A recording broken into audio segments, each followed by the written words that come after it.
السلام عليكم ورحمة الله وبركاته.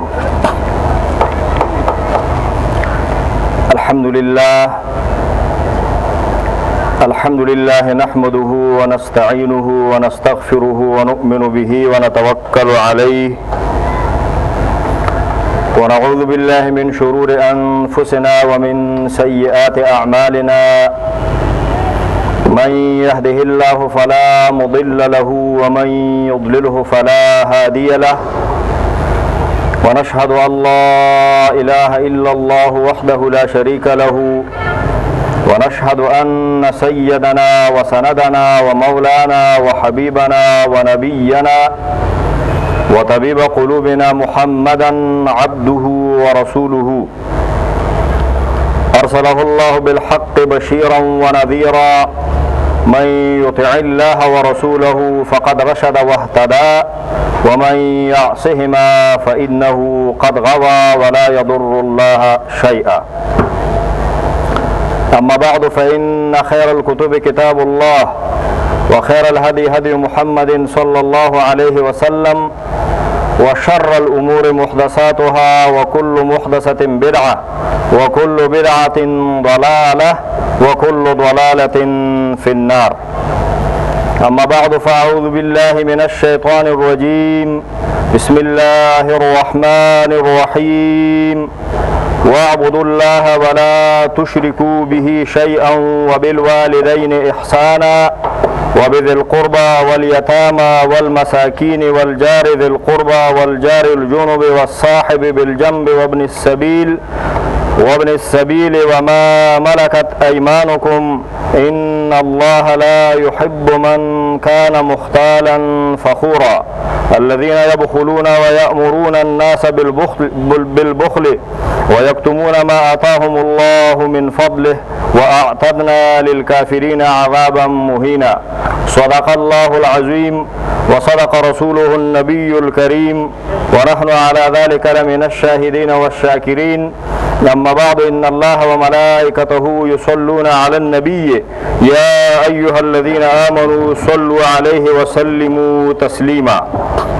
اللهم صل على محمد وعلى آل محمد كما صليت على إبراهيم وعلى آل إبراهيم إنك حميد مجيد، وبارك وسلم عليه وعلى جميع الأنبياء والمرسلين، وعلى كل ملائكتك المقربين، وعلى أهل طاعتك أجمعين برحمتك يا أرحم الراحمين.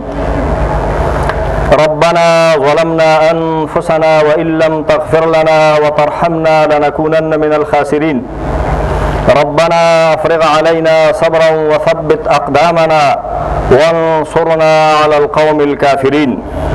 ربنا إننا سمعنا مناديا ينادي للإيمان أن آمنوا بربكم فآمنا، فاغفر لنا ذنوبنا وكفر عنا سيئاتنا وتوفنا مع الأبرار.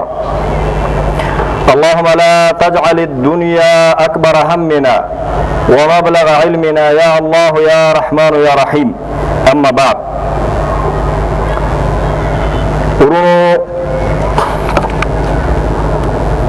دا مبارک محفل لے،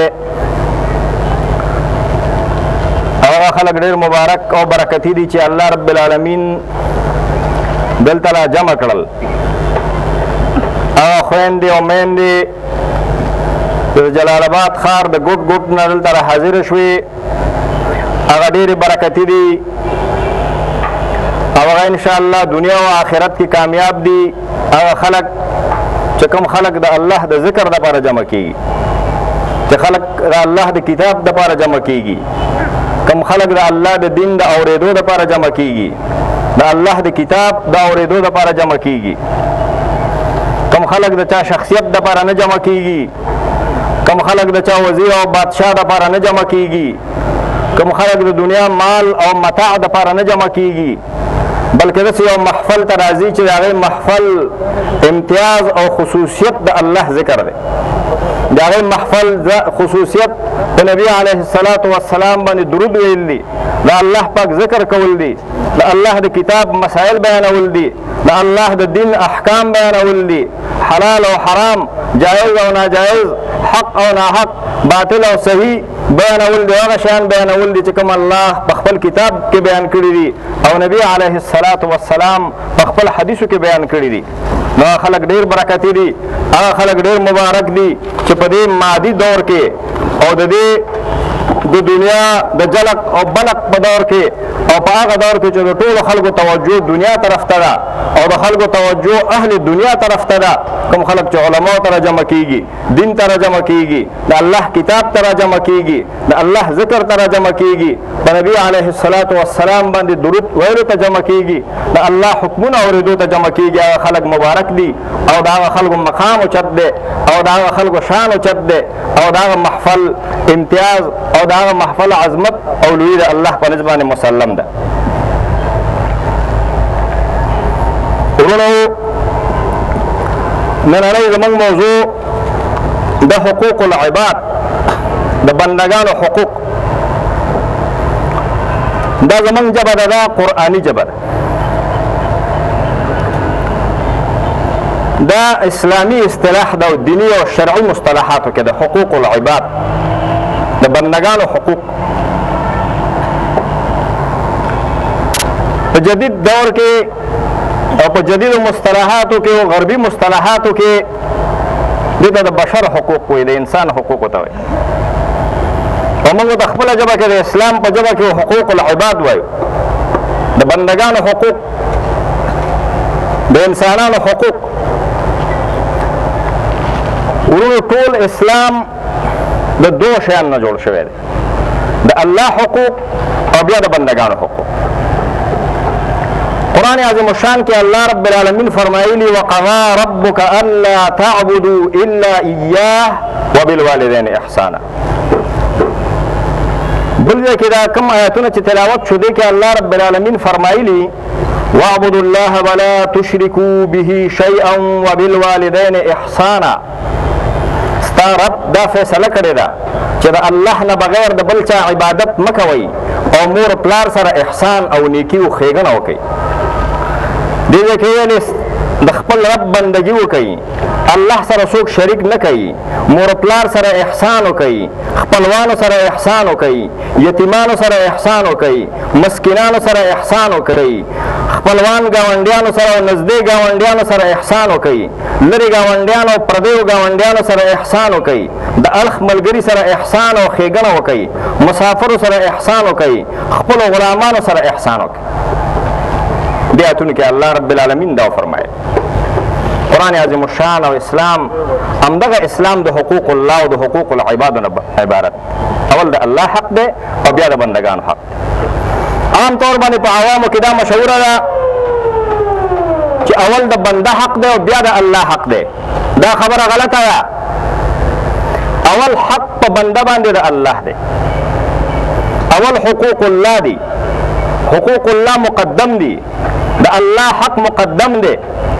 الله رب العالمین ته پیدا کړی، الله رب العالمین ستا تخلیق کړی دی، الله رب العالمین ته د عدم نه وجود ته راوستی، هغه ستا خالق او مالک دی، هغه ستا رازق دی. او الله انسان خپل بندګۍ لپاره بنیادي طور باندې پیدا کړی. وما خلقت الجن والانس الا ليعبدون. د انسان د تخلیق مقصد د الله حق پوره کول دی، د انسان د تخلیق مقصد د الله حق پوره کول دی. الله حق څه شی دی؟ عبادت.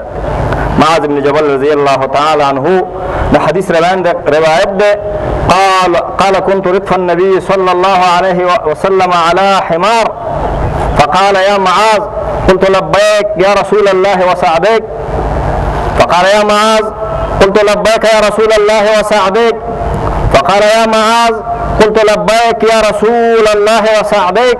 د الله پیغمبر سره خربان د شاته ناستما وی فرمایل اے معاذ ما ویل لبیک د الله پیغمبر خدمت ته حاضر امر کوا. بیا د الله پیغمبر غلی شو او لږه لحظه پس بیا आवाज وکړ اے معاذ ما ویل لبیک د الله نبی خدمت ته حاضر امر کوا. بیا د الله پیغمبر غلی شو بیا ویل اے معاذ ما ویل لبیک یا رسول الله. قال اتدري ما حق الله على العباد وما حق العباد على الله. ته پوهیږي معاذ د الله حق بندگانو باندې سره او د بندگانو حق الله باندې سره.